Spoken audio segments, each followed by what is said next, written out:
You're now listening to the Garage Guys Fantasy Sports Podcast.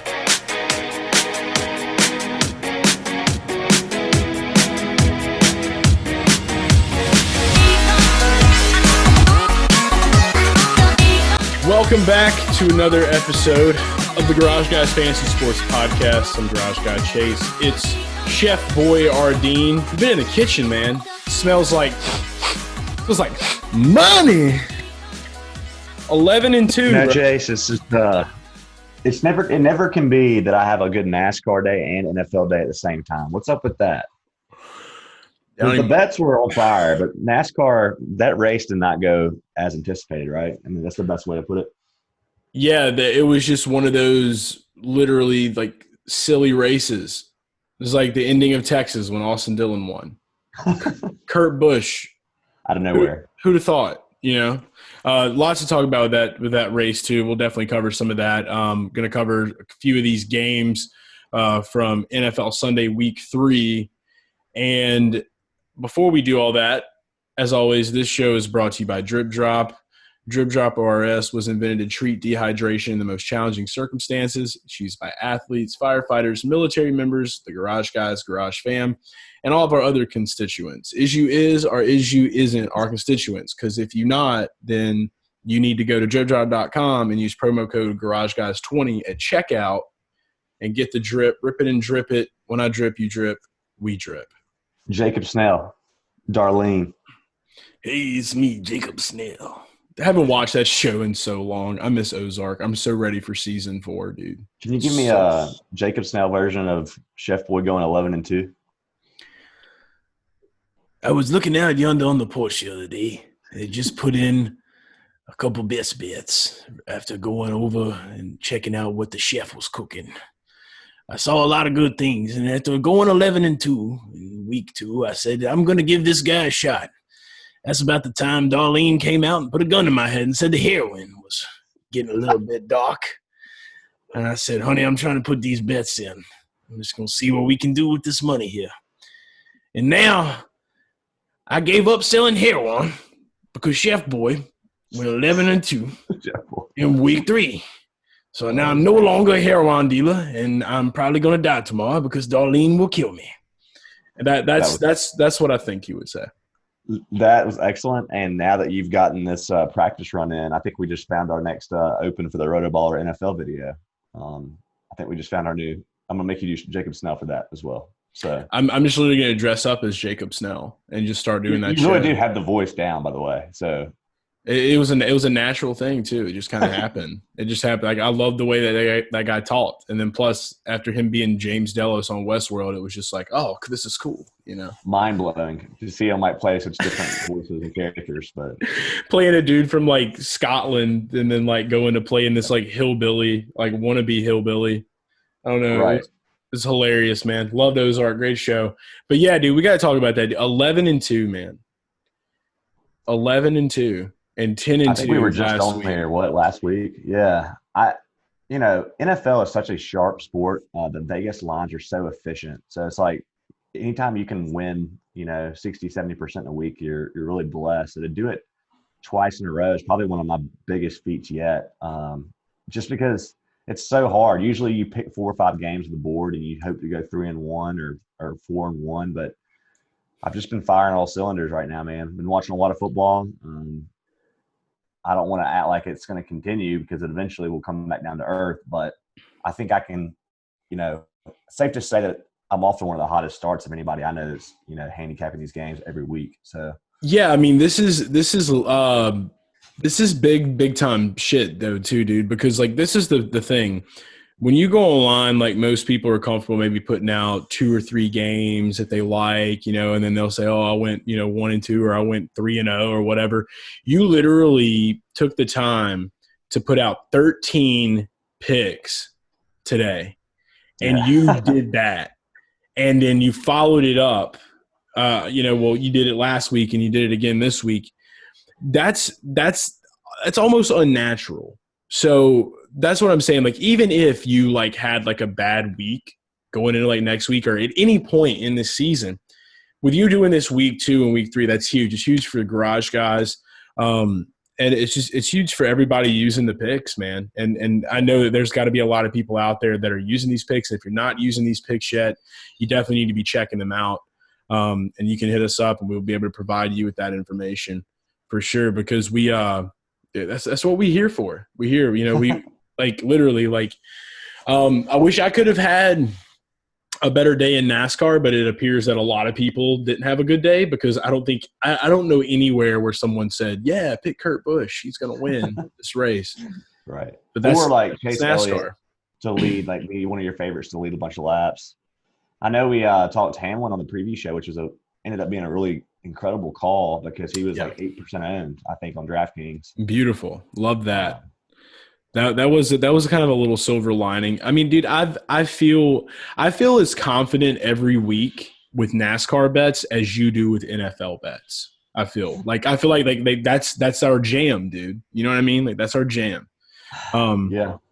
And that's what's beautiful about it. And we both like each sport, so that's what we do, and that's why we're the Garage Guys, and that's why we're here.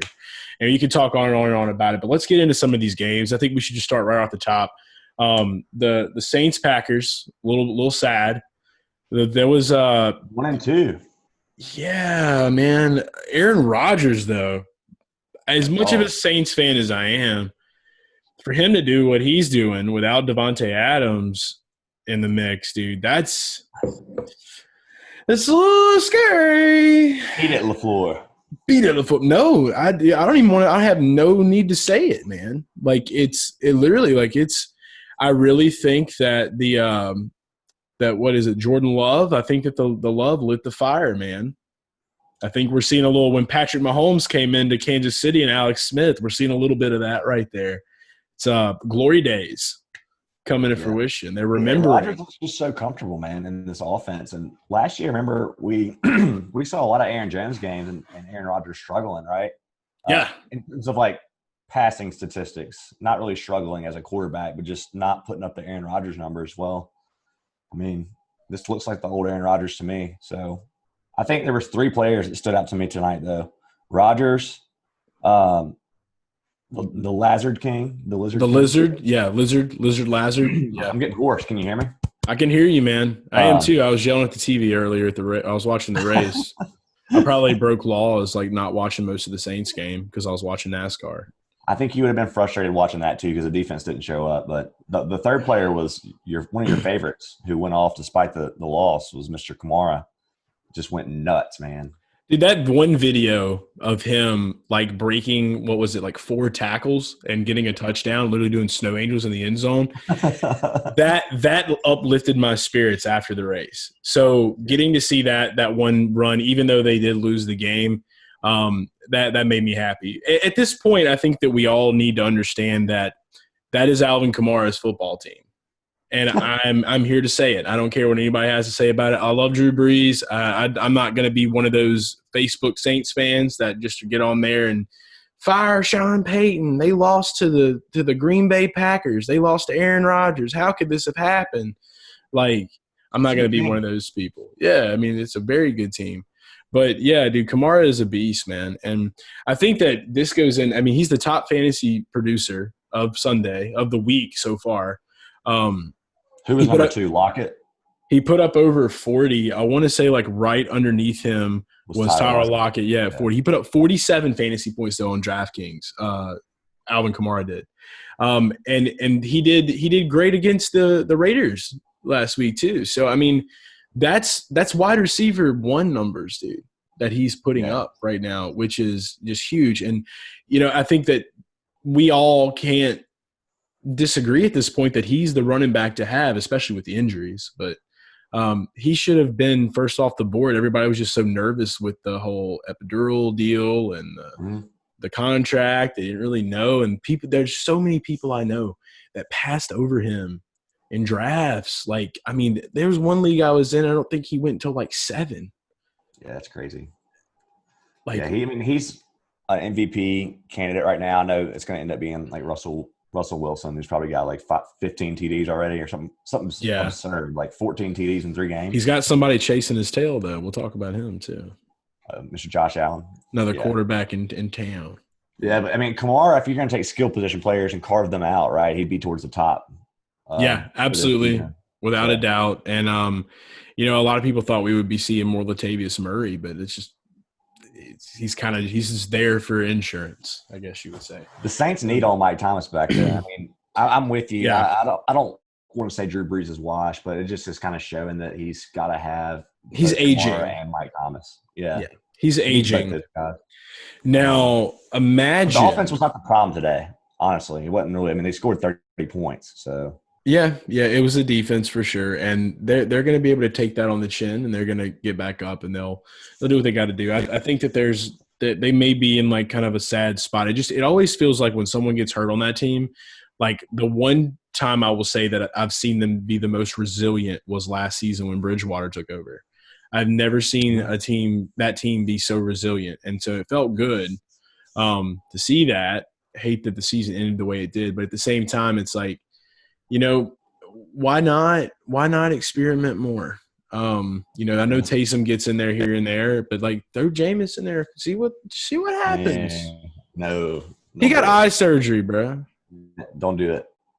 That's coming from a Saint. You make me feel like the shittiest Saints fan of all time. I can't believe you're like ready to abandon Brees after all he's done. All he's done is break records there, and he's still producing fine. He just can't throw the deep ball. And look, there's a million things wrong right now. The Saints have a lot to work on, but I don't think he changed the QB. I think that's crazy to me. I love Drew Brees. I love everything he's done for that team. But see, this is where I think me and you differ. You're a Tom Brady fan. Okay. The Patriots came with Tom Brady. I'm a Saints fan. I'm a fan of that logo. I'm a fan of the black and gold. I'm a fan of the Superdome. No. Look, I'm a Bill Belichick fan. No, I'm still a Pats fan. I don't understand. What's your point? My point is that players will come and go. The team is there. And as long as there's good – doesn't mean you bench Drew Brees. No, it doesn't mean you bench Drew Brees. But what it does mean is that if something's not working and you're constantly doing the same thing over and over and over again, then experiment some. I don't know, man. Look, let's look at it this way. I don't want to get off into a rabbit hole on it. But I can always go back to the Vikings game, okay, in the playoffs last season. Maybe if they would have just, kept Taysom in a few more plays, they'd have done a couple more things different. He could have ran in there and got that extra touchdown or something. It could have put him in a position where they could have won. I can't stand this argument. I can't get behind it. I'm sorry. Because of the loyalty factor. No, there's no loyalty that you're a better football team when you have somebody Drew Brees last year was statistically a top 10 QB. Yeah, he's a good quarterback, dude. He's done amazing. He's literally he took us to the Super Bowl. So you don't bench somebody because they lose. They're 1-2 in the season. But if somebody is playing like shit and nothing's working out, do you just say, "Oh well, we're just going to throw it away because we don't want to hurt the guy's feelings"? Have you watched all the Saints games this year, and you think that they need to bench him? I mean, I would like to see a few more Taysom plays. Okay, they scored 30 points tonight, so yeah. I mean, the offense was not the problem. They're missing Mike Thomas. When Mike Thomas comes back, things will be different. But I'm just saying, when you have Kamara luckily there to do a lot, make up for it, and everybody was crying push off or whatever at this game. Brees still looked bad at times. I'm with you. He still looks bad at times, even with 30 points. The arm's not 100%, and I think that the 100% days are gone. It's like when Kenny Powers started losing his arm strength. Okay, we're like the Brady analogy. I'm still rooting for Cam Newton. I'm rooting for the Patriots. I want them to win. You were rooting for Jared Stidham a few months ago, okay? So I don't want to hear it. I mean, I'm always going to pull for my team. Exactly. That's all I'm saying, man. I'm just saying that, if something's not working, the definition of insanity is doing the same thing over and over again, expecting a different outcome. But you're having a reaction of a team that started 0-6. That's something you should be saying if you're 0-6. What are you doing that's over and over again? It's insanity. You had one of the best teams for 3 years straight. What's wrong? Let's say you get in, you have I don't know. This is probably where I'm different than everybody, or either I'm just an idiot. But if I'm in a game and I have more than, I don't know, I'd say probably a few interceptions and I had Taysom Hill on the bench. I don't think there was any interceptions, but what I'm saying is if there's some bad throws being made, if there's some throws that should have been done that were just uncalled for, that were on Drew. maybe look at certain situations. Maybe it's just a play calling. Maybe the problem's not Drew. Maybe it's Sean. I don't know. But all I do know is that there are certain situations where I feel like they could get a little craftier and try some things differently. Like I just personally, I'm going to be trying to win every game. Okay? And I will literally, like, if I feel like we're going to, like, if I know we're going to lose and there's like 2 minutes on the board, I'm going to get silly. And I'm just going to say, yeah, if I'm already going to lose, I'm just going to lose. Sean Payton is one of the most creative coaches and one of the best coaches in the league. And you're one I know. And and like I said, this is my favorite team. But I'm just saying that, like, I don't know. I just feel like they could be utilizing Taysom more. Agree to disagree. I think you sound silly. That's fine. I am a silly guy. It's also been a long day. I can't sit here and be like nodding my head. Maybe I'm just mad that Drew Brees isn't Josh Allen. Okay, that could be the case. Like I'm falling in love with the kid, man. I have one thing to say in love with Josh Allen. I think it's kind of funny that the Saints beat the Bucks and now the Bucks are in first place. Exactly. That's Tom Brady finds a way. And I guarantee you, did he kiss Drew Brees? It's like he got beat and he got so hurt. He went home and he kissed all of his kids on the mouth and then he did like voodoo. And now that's what he did. When he left the Superdome, he didn't get on the plane. He went down to Bourbon Street, dude. He went and talked to a voodoo woman named Phyllis from the Waterboy. And he straight up got all of the things he needed to get and put a hex on Drew Brees and was like, no more for you, asshole. I believe it. I think he'll do anything. I have a better question for you. I want the Garage Guys' take on who finishes with a better record now that you've seen 3 games. Bucks 2-1, Patriots 2-1. Bill Belichick and the Patriots finish with a better record, or Brady and the Bucks? They're both 2-1. Both have, I think, decent schedules. Like both pretty squishy schedules, maybe. Dude, I'm not worried about the Pats anymore, man. I mean, that's a tough one because, like, I feel like those are 2 teams that we're going to see in the playoffs.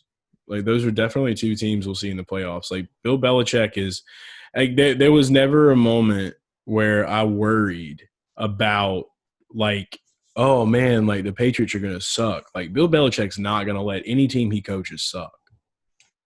Yeah. I mean, I got to take an L there. If they continue at this rate, then I would have to take an L because I thought they would take a step back this year. Not because necessarily like the QB change, but more I was worried about the Rona, the people that were sitting out, the people that were not playing. They had their first case today of a player that had to sit out for the Rona. And I can't remember the exact name. He's a rookie for the Falcons, which leads us to another game that brought me great joy. The Falcons blew another lead back-to-back. The Bears beat the Falcons. I was right in some instances about this game, about the whole Matt Ryan thing, and I was also wrong with it being like the highest scoring game of the day, which it wasn't. And our boy – Mitchell Trubisky got benched in all of this, and then Big Dick Nick Foles comes in and sends the team to town. Yeah, man. This is a really frustrating game for me because one of my not only was Trubisky – I want to get that on video and clip that. Trubisky not only screwed us in DFS, but this was one of my 2 losses. I had Atlanta to win the game, and it was looking like it was on cruise control. I mean, I think at one point they were up 16, and they threw the ball to Allen Robinson, the Bears did. It was Foles' first drive. And he it looked like a touchdown, but they called it an interception. So the Falcons guy grabbed it at the same time. So it was an interception. They had 16-point lead in the ball. And I said to myself, I should go bet the Bears money line live just because it's Nick Foles, and this has Nick Foles' story written all over it, dude. Yep. And it happened. And it was like a 1% chance. I saw like the next gen stats. Chances they were going to win was 1% or 2%. Yeah. And the same thing last week. So that's 2% chance to win. Only the Falcons, right? Only the Falcons. And you have to wonder at this point. I understand Julio was missing. That don't mean shit. Okay, so I'm literally at the point to where like Dan Quinn's got to be gone tomorrow morning. Okay, if he's not fired tomorrow, we've got a Jason Garrett situation on our hands. Okay. There's something going on. Yeah, there's something going on. Dan Quinn has something on Arthur Blank, and I don't understand what it could be because Arthur Blank is like one of the nicest guys, complete opposite of Jerry Jones, unless he is really one of those guys that make you think he's like the best person in the world, and then like he's like running some kind of like undercover like dominatrix sex ring. Okay, we'll get wild with it. Like he's got like literally like there's all kinds of crazy wild shit going down, like tunnels in Colorado, like underneath the basement of his house, like just some wild and shit. Dan Quinn has a little side income coming in.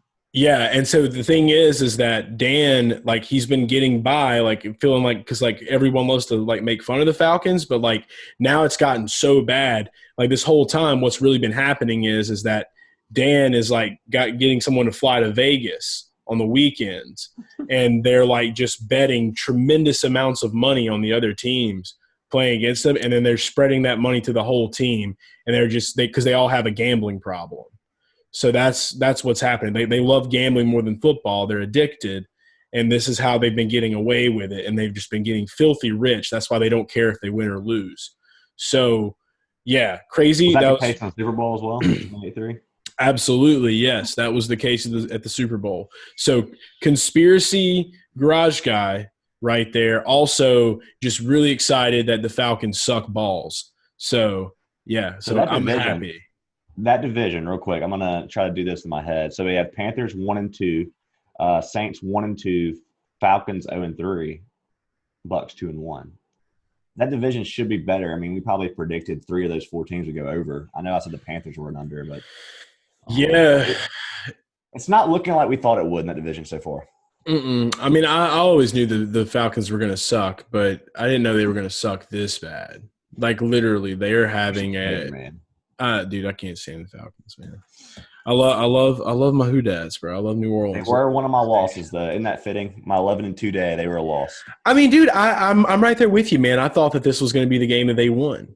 You know, so I can't lie about that, and I have no shame in saying that. I mean, even though, like, I mean, I was thinking about the money. I wasn't thinking about my inner, like, hatred for the team. But I'm glad that if I would have, like, literally – I can never pull myself to do it. I think we say we got to give credit, though, to Nick Foles and the Bears. I mean, if you have – since we're going to – let's talk a little bit. If you would have kept Trubisky in, then, yeah, they probably would have won. Absolutely. I think Nick Foles turned that game around. And Jimmy Graham, tight end appreciation. There's a lot of tight end appreciation today. And ton. Dude, we got to at least call out, too. I mean, if you're somebody that's listening to us in the season long and you have Allen Robinson and Anthony Miller and Jimmy Graham even. I don't know if you have Jimmy Graham, but you got to be a little bit excited about this increase in stock, right, with old Nick Foles. There you go. Trying to do the stonks thing. That's that emoji. I just imagine you with the emoji. Mm-hmm. That's going up. That's me. Allen Robinson had, 2 TDs today? Yeah, dude. Jimmy Graham, 2 touchdowns, bro. Jimmy Graham was revived today. I forgot that man existed. Like, straight up. Nick Foles on, like, waivers or no? I mean, I'm good, bro. I got Josh Allen. I know. For your standard listener, like, do you think he's a streamer, right?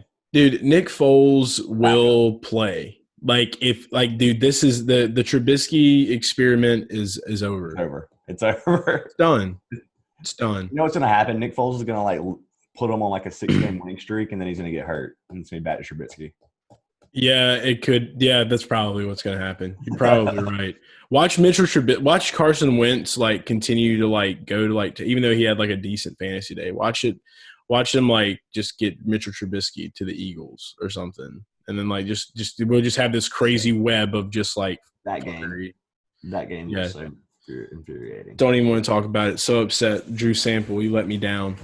I don't know if I'm going to have to retract my invitation to the tight end appreciation. I had Eagles money line that was a push because they tied. So don't ever bet on Philadelphia.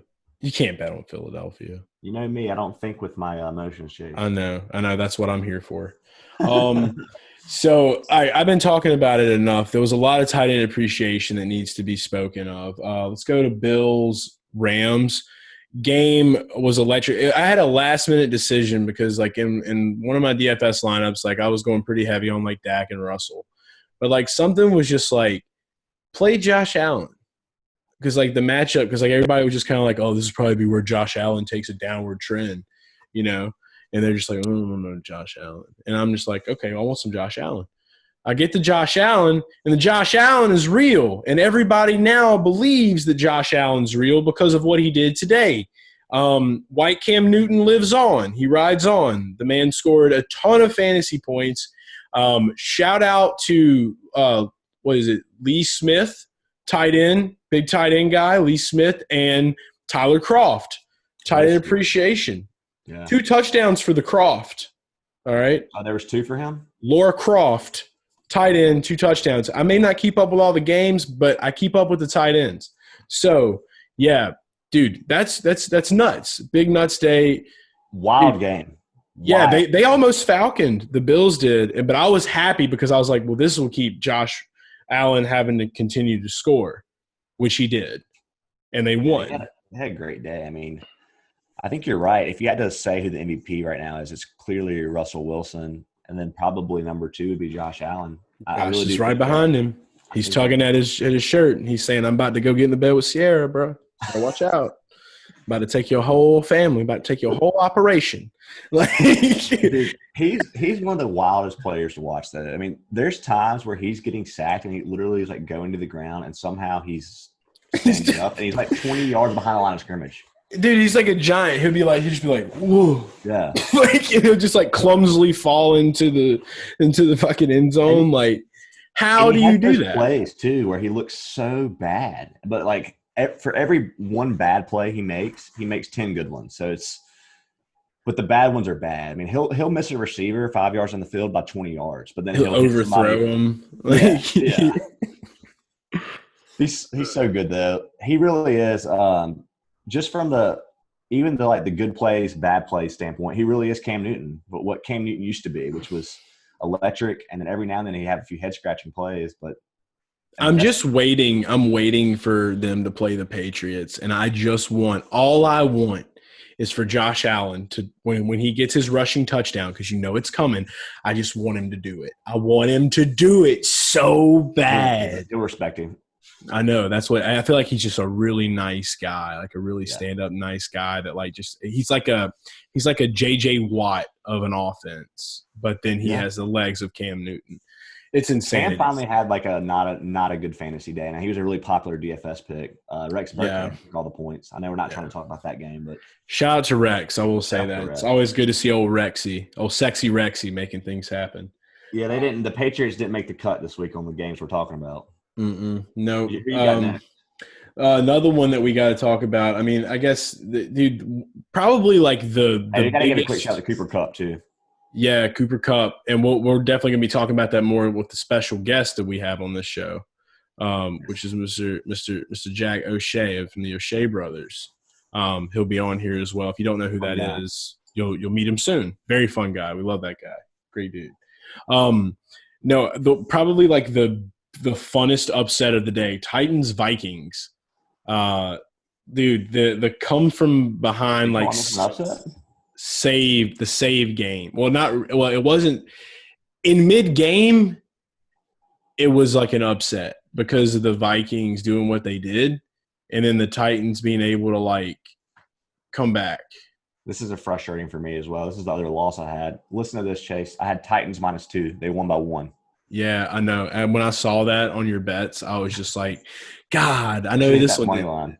Yeah, but I'm upset because Jonnu didn't go off like I thought he would. I thought Jonnu was going to have a great day. I literally I moved off of some of the other tight ends just so I could play Jonnu because I thought with AJ being out, like this was going to be. What's the deal with that? I'm not really looking into it much because I don't care because I just care about Jonnu. It just seems kind of like a mystery thing. Like I don't know. I have him in one league, so. Maybe mystery case of the Rona. Yeah, maybe might be that mystery instrument. Yeah, who knows? Like, where is it? I'm not doing that. We're not getting lost. But yeah, dude, and just huge shout out on the other side of the ball to Justin Jefferson. He had his breakout today, man. He did.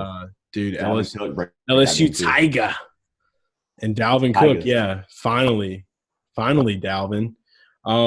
So yeah, that was just are doing the thing again, man, this year. So about the Goskowski. 6 field goals. Look at him. Big fantasy day for Goskowski. Jake Seeley's favorite player. Is it really? Yeah, kicker, man. You know Jake Seeley loves his kickers. Yeah, shout out to Hunter Althmont. It's his favorite player too. Rock and roll, yeah. Loyal listener, Hunter Althmont. I really hope you caught my joke because Jake Seeley cannot stand kickers. Oh, really? Yeah. I thought you were being serious. I actually bought it. I was like, I don't know that guy enough. So the fact that we're giving a shout out, I just know that he thought D-Hop wouldn't do what he's doing. So yeah, well, you showed him.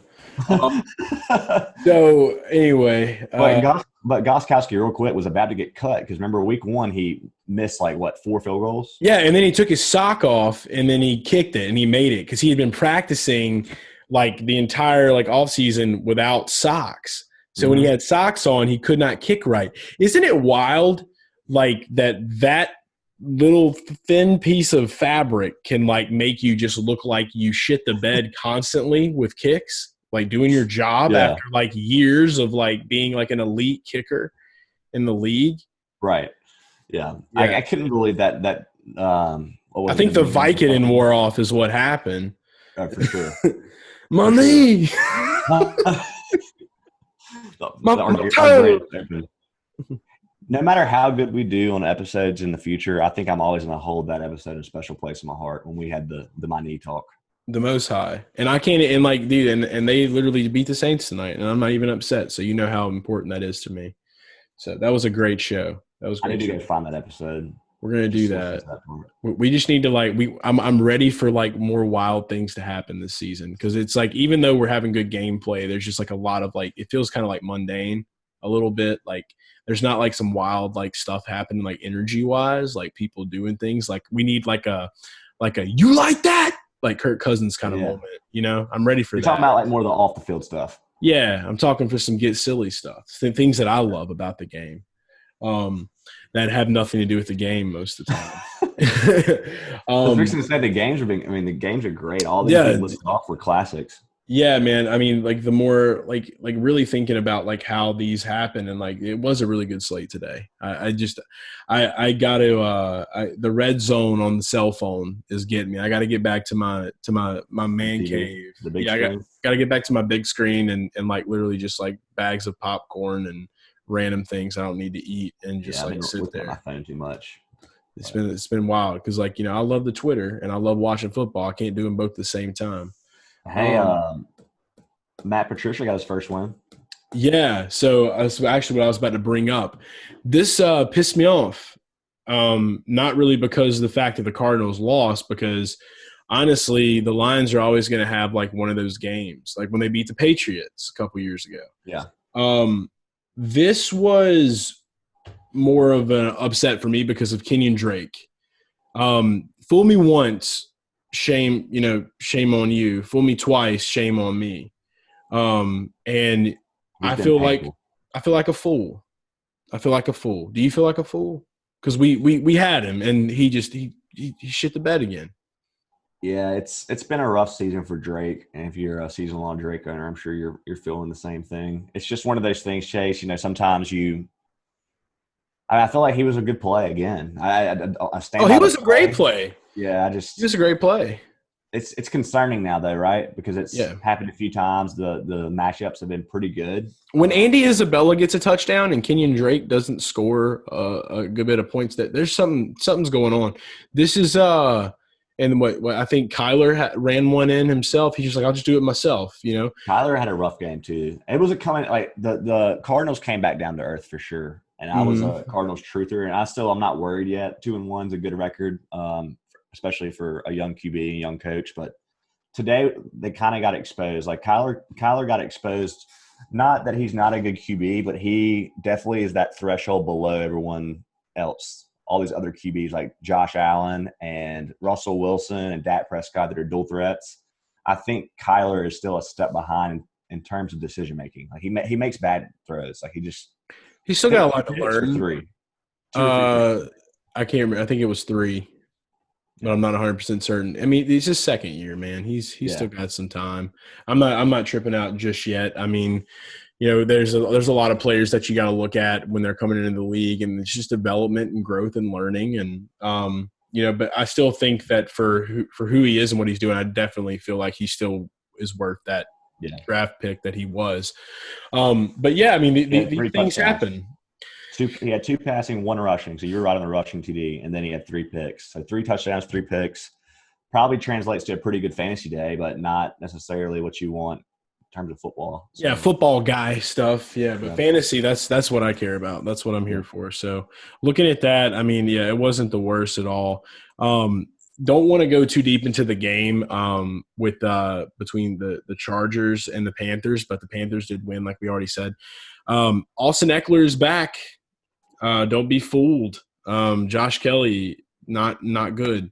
And Keenan Allen bad has game script. Yeah, very bad. It was a very boring game. But Keenan Allen, remember I said that I think that I don't know if I like Hunter Henry, but I don't know if he's going to be that way because it does look like Keenan Allen has been super revived now with our guy sitting there, Mr.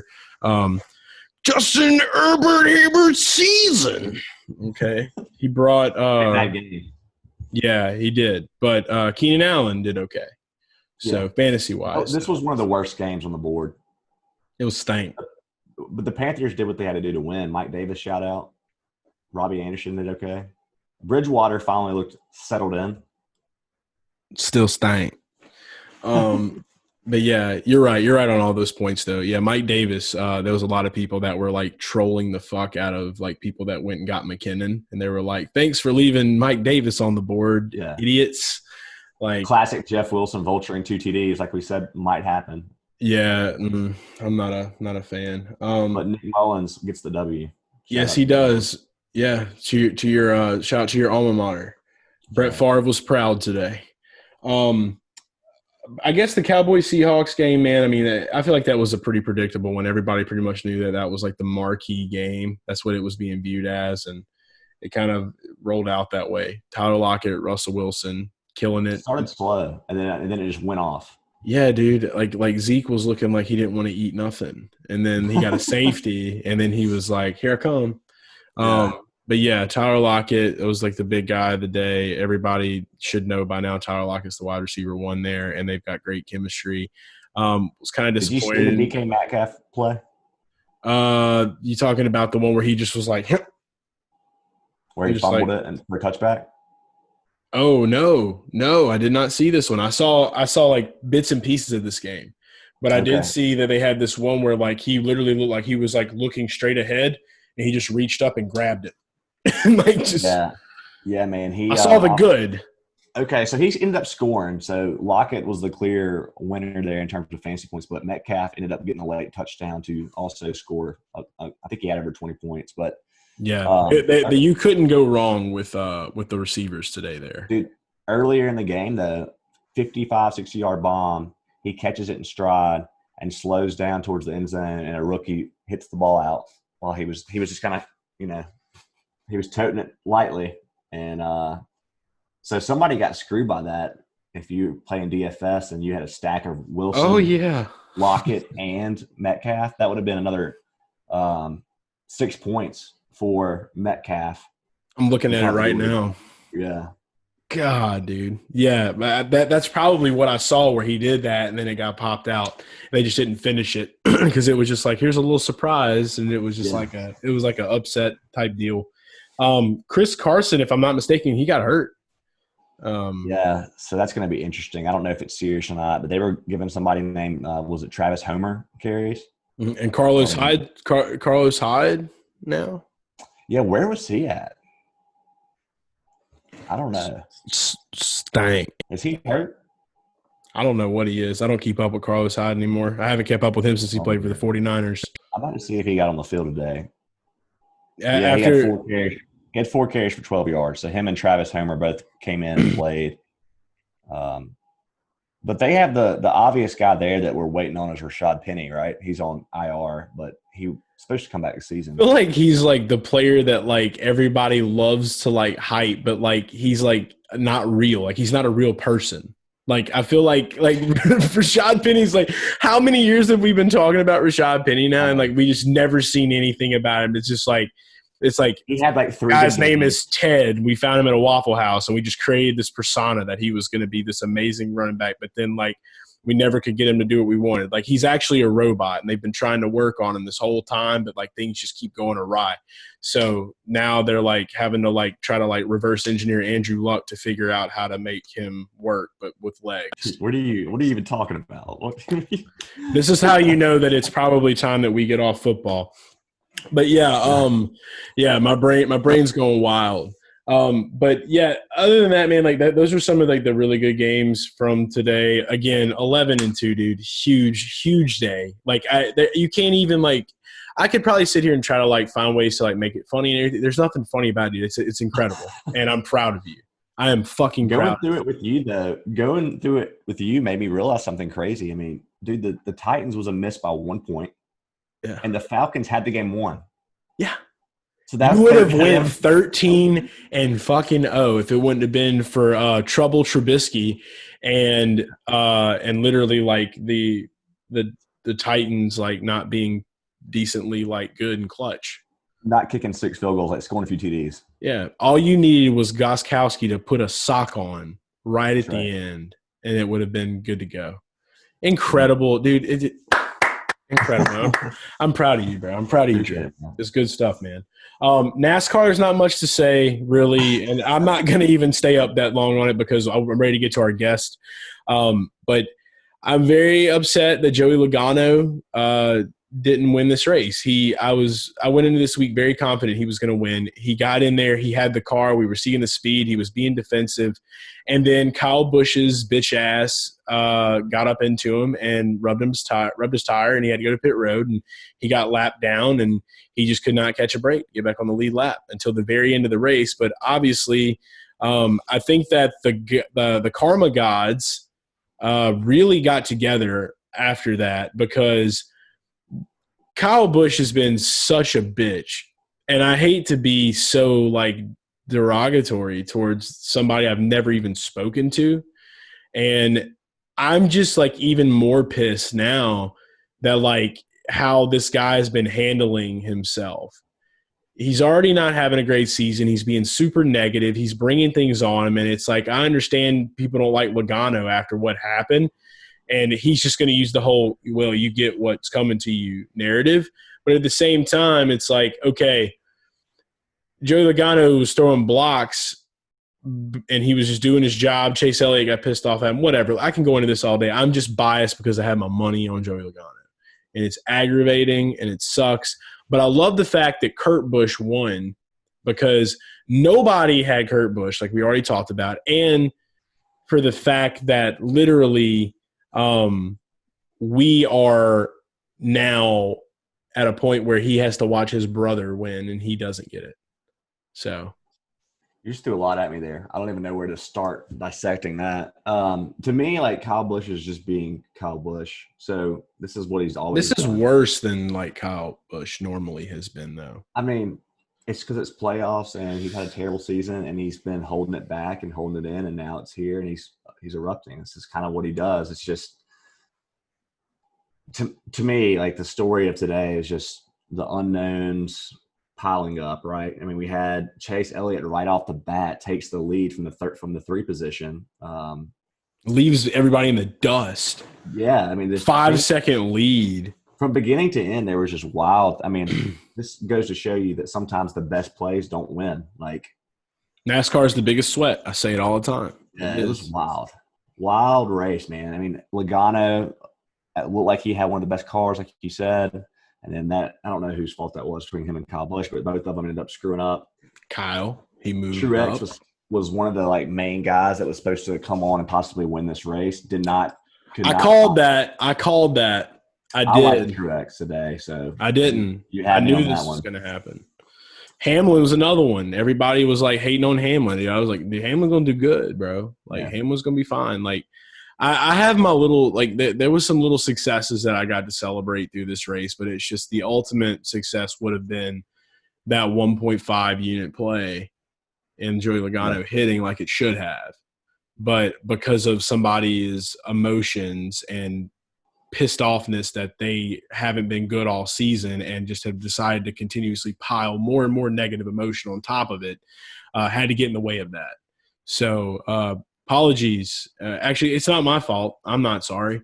It's Kyle Busch's fault. So everybody write a letter to Kyle Busch and tell him how much money that he actually owes you, because it would either have been Hamlin or Logano. I feel like this race would have been completely different if it would have been that way. And then Jimmy Johnson just happens to get in front of him for the free pass. Like, dude, I don't know. I was just so aggravated, man. It was aggravating. Nothing went right in terms of DFS for me. I mean, I shouldn't say nothing. I mean, we had Matt DiBenedetto was ranked well. Bowman, I had a hunch on Bowman with that low price tag on DraftKings. He was priced up too high on FanDuel, but there were some small wins. But you know how Tyler Reddick was an L for me. Like, huge L, messed up, huge L. He was cheap, and I played him. I didn't think Chris Buescher was a good play. He was like 9th or something like that. So he's in the Sunny D car, man. He had a lot of vitamin C in him, feeling energized. Terrible race. I mean, I know every race is a good race according to Chase. Garage Guy Chase, but this race, even DFS aside, I was wanting to turn it off. I wasn't even in there. I was not entertained. Maybe that's because of the money, but it was all because of the money. Because, like I said, I do enjoy every race, man, and it's just the fact that the race happened the way it did so early really made me just. I was just mad, dude. Like I watched it passively. I watched that race. That's the first race I've watched passively. I literally chose to watch the race over the Saints, and for me to sit there and still watch it passively just lets me know more and more how much I love the sport and how much it means to me. You got to get those multiple screens going, man. Yeah, I mean, I had my laptop up. I had my laptop open. But I was running 3. I was running NBA playoffs, NFL, and the race at one point. Wild stuff going on in NBA too, man. Freaking Heat Lakers, man. Heat Lakers, yeah.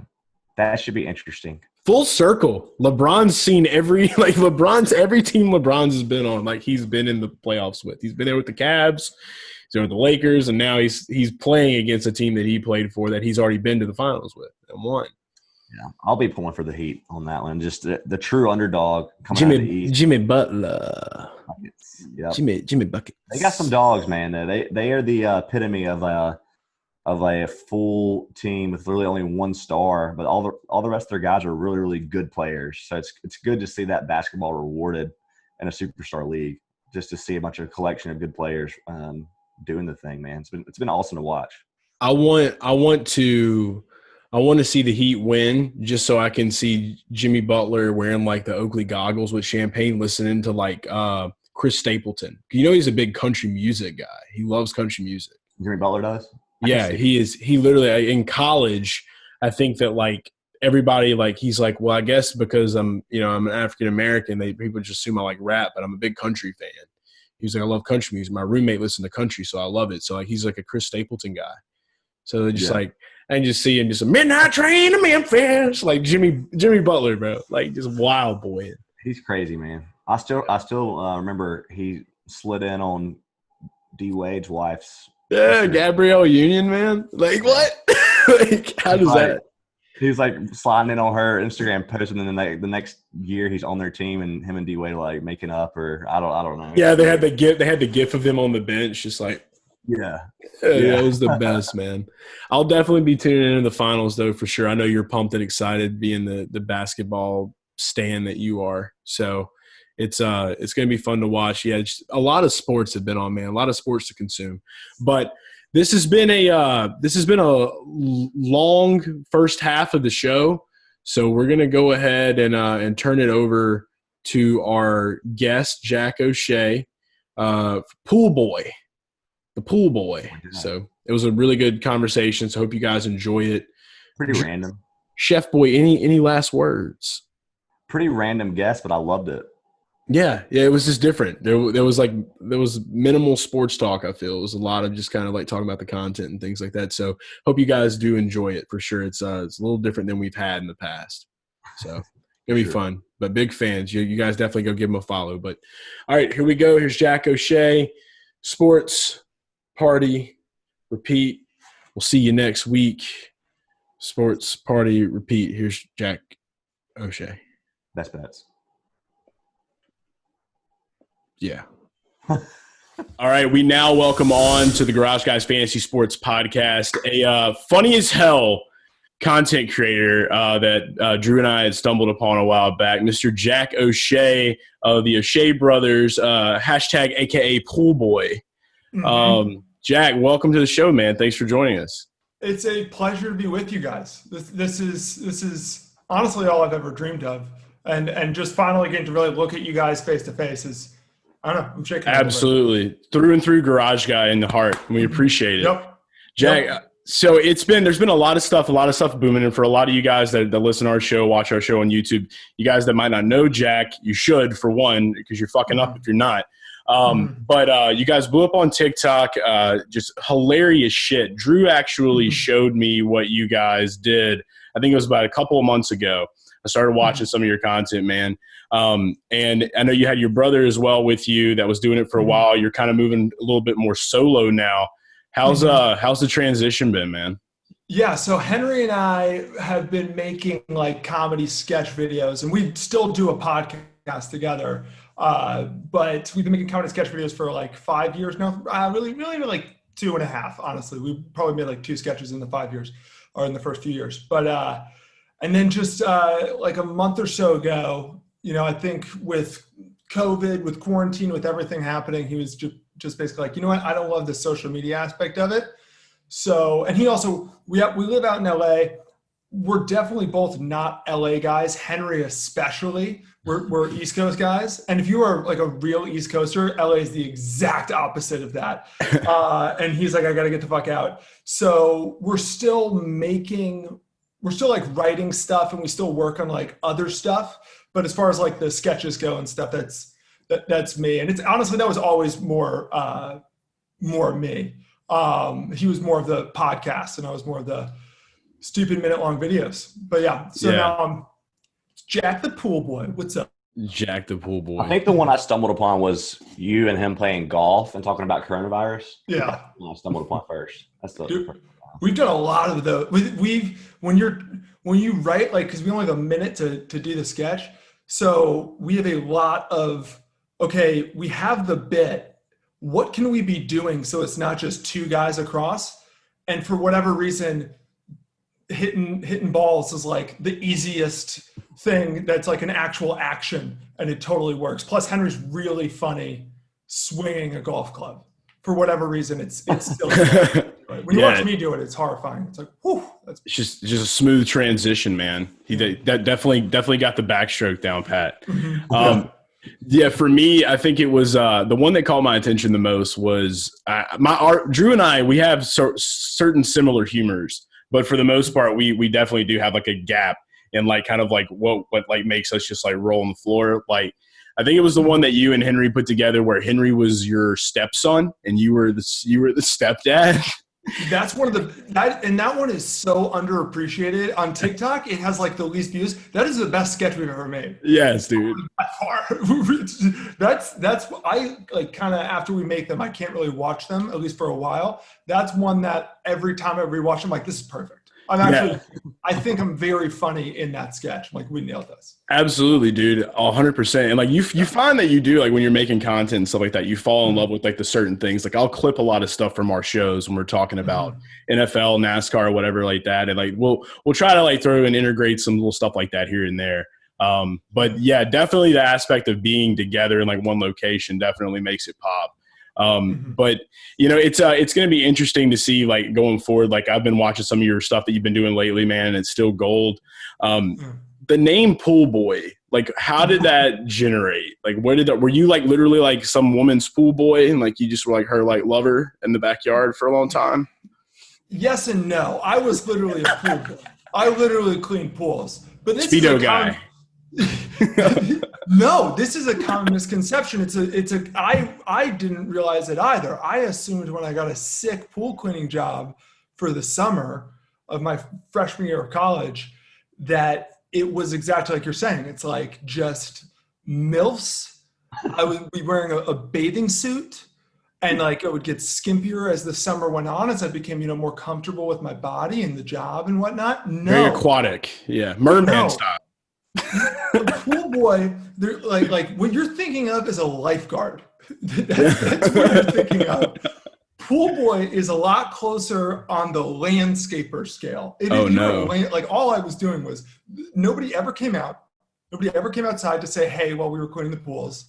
The first day we showed up, our boss was scary as shit. He was one of those guys where he's like 85 pounds soaking wet, but just like all muscle, like sinewy, just like he's very scary dude. I never saw him. No. What? And I showed up and he sent me home the first, like immediately. He's like, go home. Don't wear sneakers. Don't wear shorts. You're dealing with chemicals. And like, I mean, I don't really have a sense of smell from cleaning. It's all chemicals, but I can clean a mean pool. But yeah, so I was a pool boy, and we were like, maybe honestly, pool boy kind of has a ring to it. I love Garage Guys. I think that's a great name, dude. Appreciate it. Boy, I feel like those are if you have like this is pool boy and this is Garage Guy. I think those guys are in sort of the same universe. Absolutely. Yeah, dude. I dig it. 100%, man. We appreciate that. It's the same appreciation for what you're doing. Mm-hmm. I think it kind of started as like this like low key, like subtle jab. But they started calling me the Garage Guy.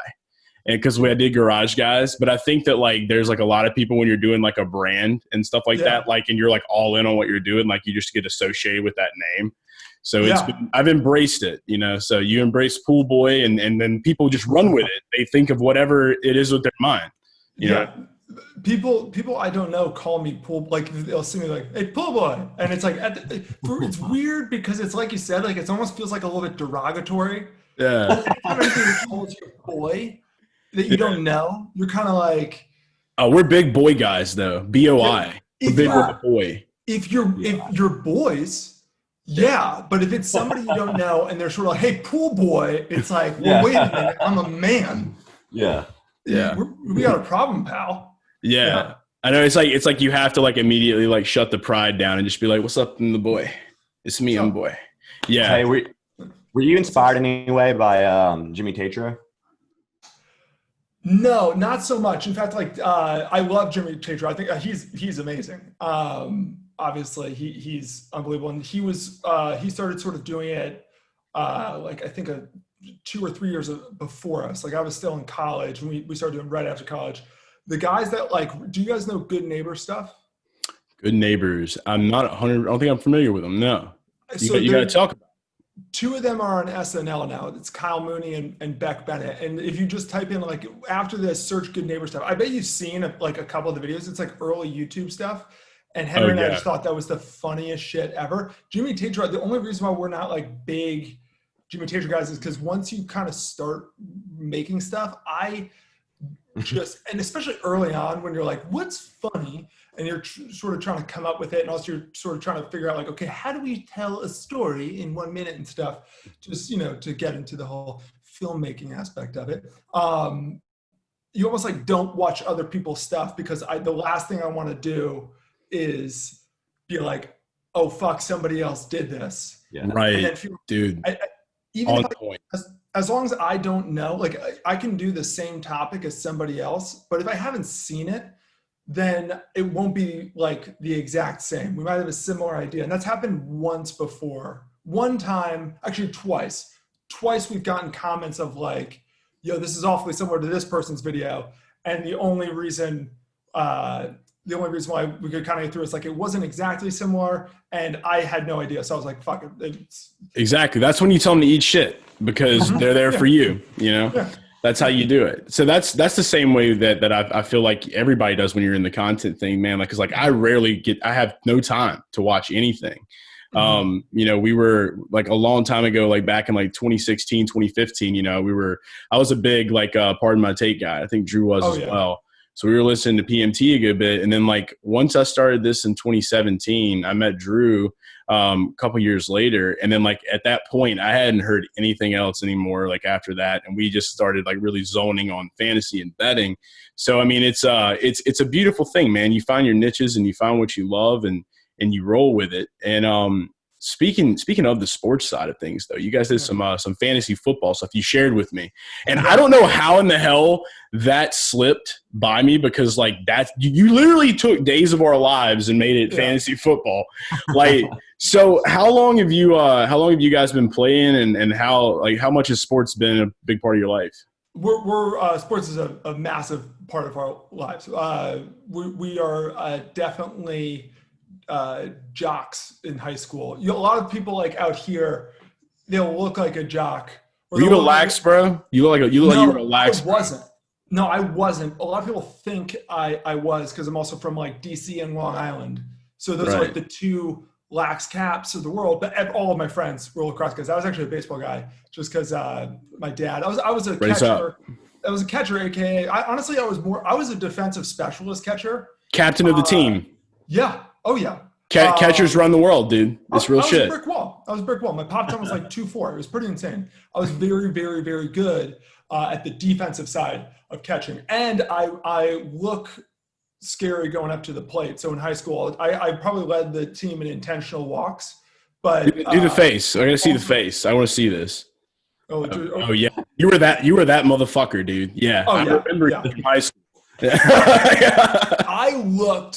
I looked good in the uni. I was that guy where it was like this guy, and then like especially I broke my femur, so I could like barely move by the time I was a junior, and so by that time it was just look intimidating. I'll get some walks, and every now and then I'll hit a home run, but I never had anything else. But anyway, yeah, we're big.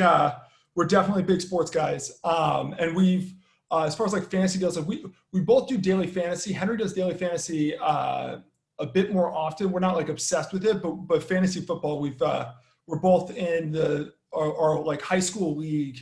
I think we're on season like 13 or 14, which in my opinion, that's like, I'm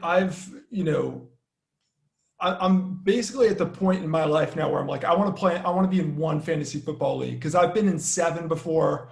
I've been in a work league and a college friends league and high school's friend league, and like, this is like our family's doing one.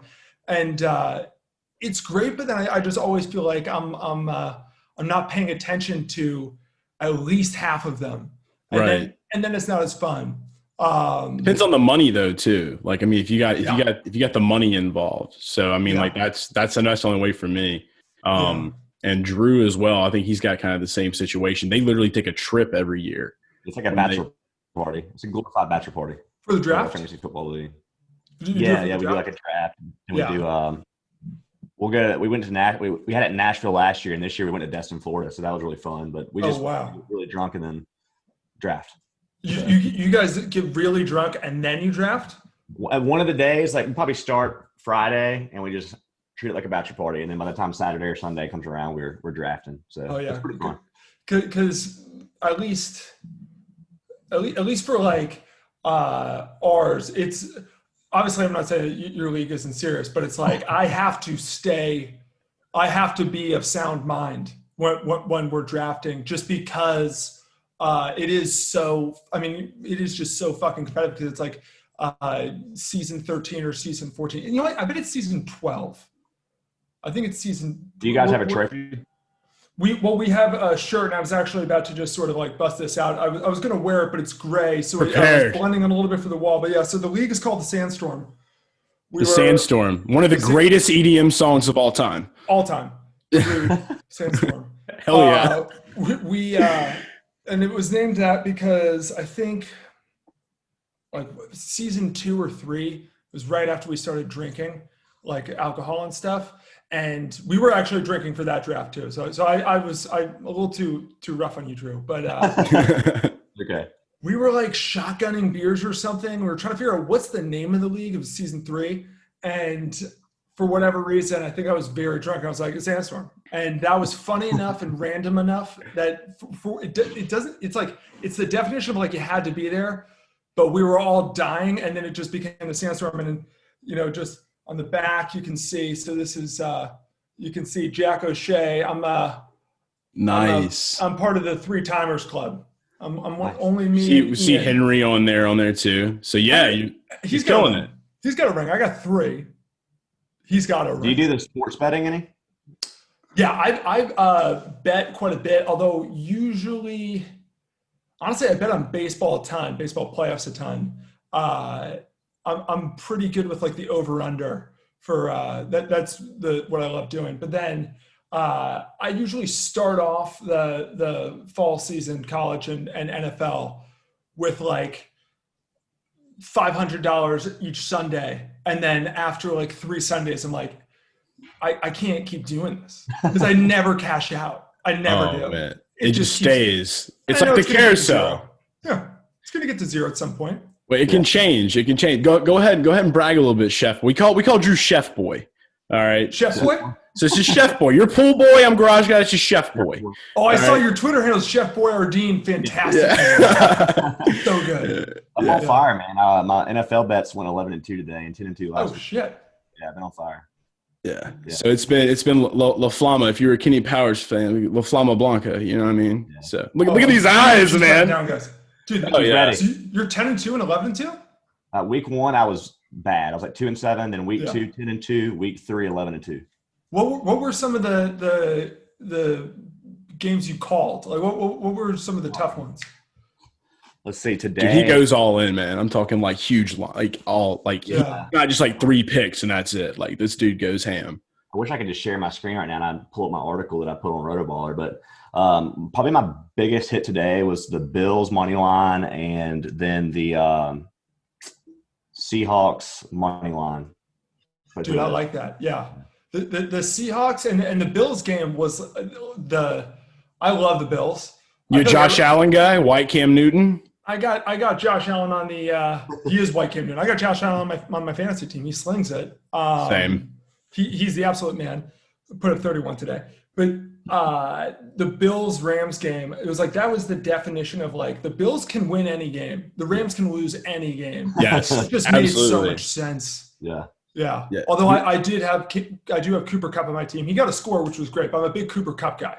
I just love he just looks like he should be selling insurance, but no, he's just a wide receiver. He knows his routes. Yeah. Like it's awesome. I love Woods and Kupp. I like both of them. Yeah. Awesome. Oh no, I hate Robert Woods right now because he just keeps on stealing from Coop.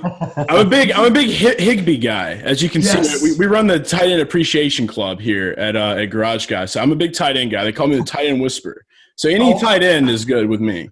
I got Kittle. I'm a huge tight end guy as well. I am known in my league for drafting, I guess now Kelsey and not really Kelsey just now this season is like a second round guy. But before all that, I was getting my tight end in like the 4th round when people were getting them in like the 8th.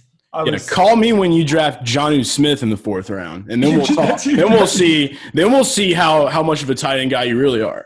I picked up. I have Kittle. So when Kittle went down, I was like, I'm gonna get Jordan Reed. I got Jordan Reed, and the old guy was just inevitable. He was great last week. Didn't he get hurt today? Yeah, inevitable hurts.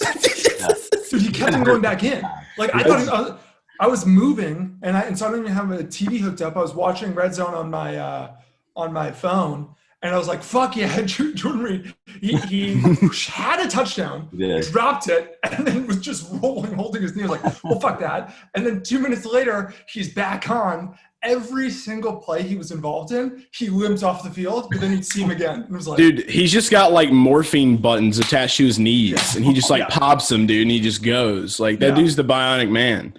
Like there's no doubt about it. He's like Shark on any given Sunday where he's like, I need my yards. I need my bonus yards. Yeah, dude. Yeah. Great movie, by the way. Shout out to that. So, dude, that's epic to hear though, man. I mean, you're out in LA too. Like for me, I'm a Saints fan, obviously. So it was very tough for me. The Rams are very touchy subject. Are Rams fans as dry as like people say they are, or do they have like real passion? Oh, okay. That's why I was like, what do you mean by dry? It's weird. I mean, the Rams, it's definitely Rams. It's definitely the Rams town. If there was one team, because I don't know any Chargers fans. It's Justin Herbert's season, by the way. Yes. I kind of like the Chargers because I'm a Giants fan, so my like AFC team, I'm like, oh fuck it, I'll do the Chargers. But yeah, there's really, I mean, the most Rams stuff out here is like the Bud Light cans have the Rams logo on it, but people are just getting Bud Light. It's not because they're Rams fans. And I have a few friends who like sort of tried to be Rams fans, like the LA locals, but most my LA friends, like they grew up without a team. So either they were Raiders fans. The Raiders there are probably more Raiders fans than Rams fans. Absolutely. But, so they all grew up, like one of my LA buddies is like, he's a Vikings fan because he loved Randy Moss when he was a kid. And like, it's a lot of that. And then most of the town, it feels like, is transports. So what's great about that is if you're in LA, any team you root for, there's 50,000 people who are also rooting for that team. And so there's like, you can kind of go to like that team's bar or that team's like little block during the game. And the Bills one is great. The Bills get this place called Busby's. Oh my God. I will go there 100%. That's like you're in Buffalo. That's the AFC squad right there. Like for me, if I'm going to pick an AFC team, I got to go Bills all the way. Like I remember when Sammy Watkins was on this team, man. I'm talking like the days, dude. Yeah. So, but that confirms my suspicions then, because like I always say that Rams fans aren't real and they didn't deserve to go to the Super Bowl. And you know, Seth McVay, Sean McVay, I can't even remember his name, and I don't care. Just basically because I feel like he's an imaginary character. Didn't you call him Beta Piss Boy? Yeah, he is Beta Piss Boy, 100%. Yeah, all the way. So shout out to John Gruden, the man himself. I love John Gruden. It's been a lot of boy talk. So yeah, so the BOI, that's how we roll. So yeah, pool boy, chef boy, garage guy. I just need to be garage boy at this point. I don't know. Garage guy's pretty good. Yeah, garage guys. Yeah, it'll never change. Yeah. So I wanted to know though too. So like y'all's comedy and content is fucking great. And right now we're in like a society where it feels like, I mean, obviously there's a lot of shit that's going on out there in the world and like people are going through things, but at the same time, I feel like in our age group, like we kind of grew up to where like we were able to like understand that like words are not like something that like will like hurt you and that like it's all about your psychology. But y'all's content pushes the envelope some. And I mean, I think that's probably why I found it hilarious. I mean, how does that work out on like TikTok really? Like, do you find that like more of the TikTok viewers are like into that, or they always got some shit to come back with? You know, it's weird because it's like when we first start posting anywhere. So we just started posting on TikTok like 7 months, 6 months, basically at the start of quarantine, we started posting on TikTok. So shit. And then it like pretty quickly just became like, that was our, all of a sudden our platform. We're like, we're TikTokers now, which is hilarious. Cause if you look at me, I don't look like a TikToker. I don't think anybody does except for like small, like Asian children that do things. For the people who are listening to this, if you want to know what I look like a JV baseball coach. That's basically me. Cooper Kupp's third cousin. Yes. That is something where like I could maybe get into the locker room of like, I'm Coop's cousin. And they'd be like, of course. But so for like, when we first start on any platform, we do get a lot of comments of people being like, fuck you. But then over time, like the people who follow us, the algorithms are smart. So you end up just sort of like, we're getting fed to people who like this shit. So we sort of get less and less. And then my favorite thing that happens is, we on some of our videos, we get a, fuck ton of views and a fuck ton of comments. And so on every video, there's a comment being like, this was funny, huh? And just like people talking shit. And the longer you go, the more kind of a loyal fan base you have. And then you don't even have to, they're attacking them. You're just like, you're sicking the dogs on them. That's beautiful. But we have gotten, there's my girlfriend's like a little bit more sensitive to what is okay and what isn't okay. And so we've had many a conversation where it's like, okay, so you're saying I shouldn't say this. And like, I'll kind of be like, but what about like, because I have, there's really no line. No filter guy. Yeah. Like it's good shit. Yeah. But the world needs that sometimes, man. And I'm also, I feel like, I don't know. I feel like it's just bold. It's like I feel like I can't be canceled. That's so stupid. Why did I say that? But that's big confidence, man. Though that's good shit. I just feel like there's nothing that I say or do that's like really offensive. Like naturally, I'm not like, and I don't go for shock value on anything. Right. And it's like I don't do anything out of hate. So it's like, and also I just feel like if I do something, like you can kind of again look at me and be like, yeah, that seems about right. Yeah, like, it's a natural energy, man. Like, nobody's surprised by what I'm saying, right? And how it matches my face. It just doesn't. I don't think it's. But we have done a lot of. Every now and then we'll post something. I'll be like, this might get some, but it doesn't really. My mom's been offended a bunch lately specifically. Sorry, Mom. That's it. No, it's dude. I mean, and I get it too, because like there's been a lot happen this year, man. It's been a crazy year, and so like now like people like because we'll like say a lot of stuff about like I did a recent video about what was it Tyrod Taylor where he got injured, and like literally said like he injured himself, and like there was just like some people that I feel like took that like, and it's like why like I don't know, let me live. Yeah.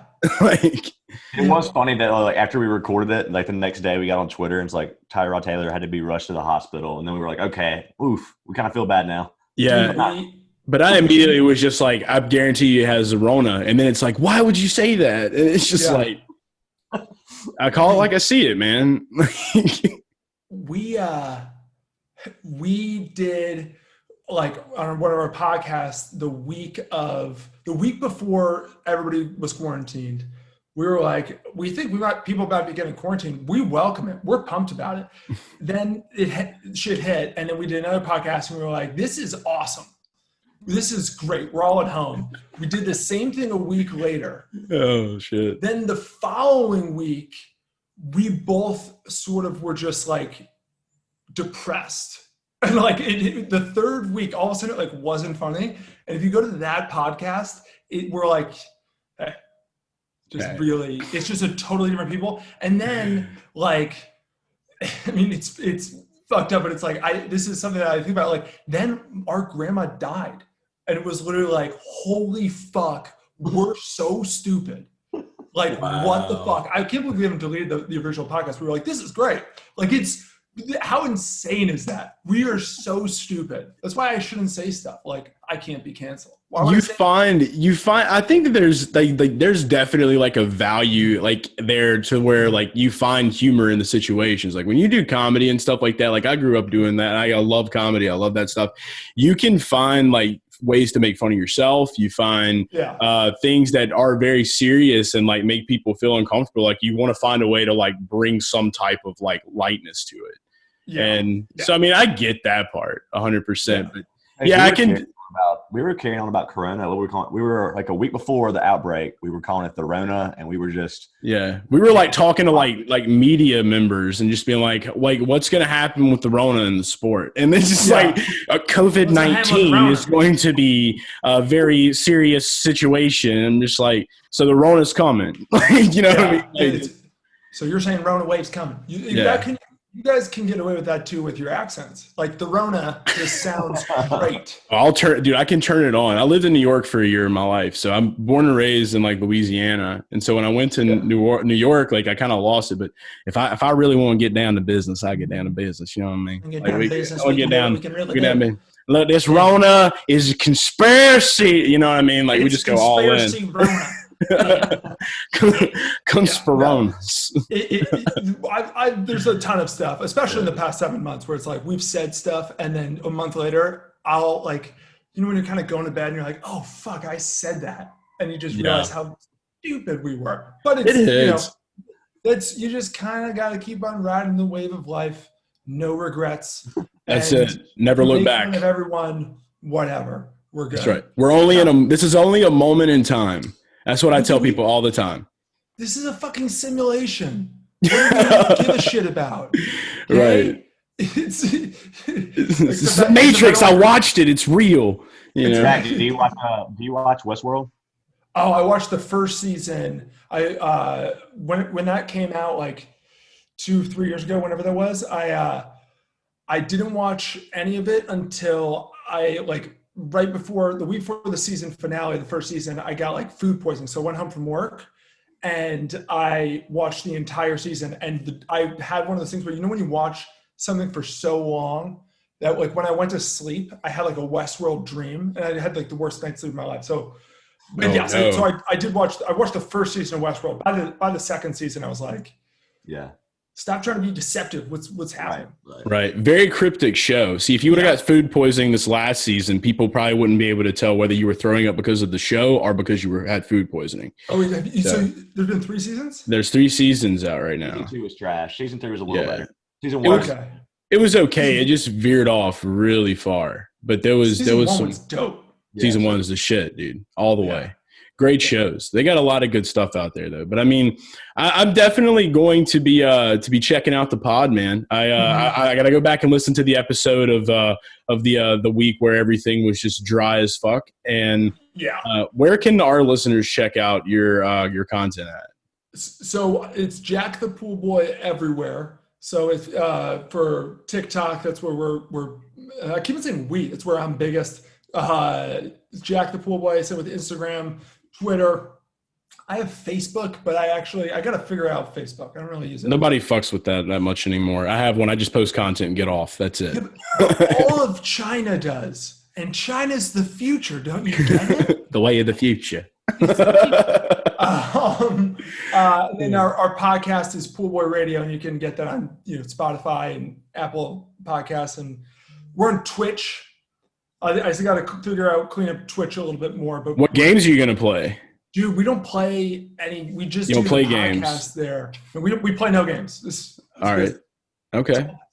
But yeah, you guys can check out all that stuff there, and it's good. It's I'm really funny. All right. I'm really funny. I love it, dude. Jack, thanks so much, man. We'll definitely have to have you back on here in the future, and we'll be in touch, man. We're going to be making sure that you're staying afloat with these bets, man. We want to help you ride these waves. Please do. Thank you guys for having me on. And whenever you guys want, this is great. Absolutely, man. All right, take care. Appreciate it. All right, see you guys. It's the Garage Guys. It's the Garage Guys. It's the Garage Guys. It's the Garage Guys. It's the Garage Guys. It's the Garage Guys. It's the Garage Guys. It's the Garage Guys. It's the Garage Guys.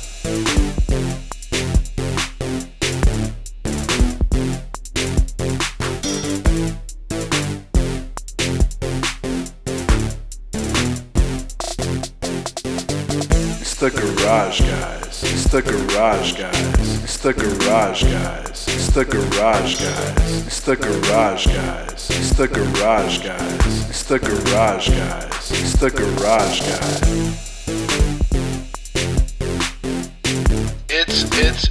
It's the Garage Guys.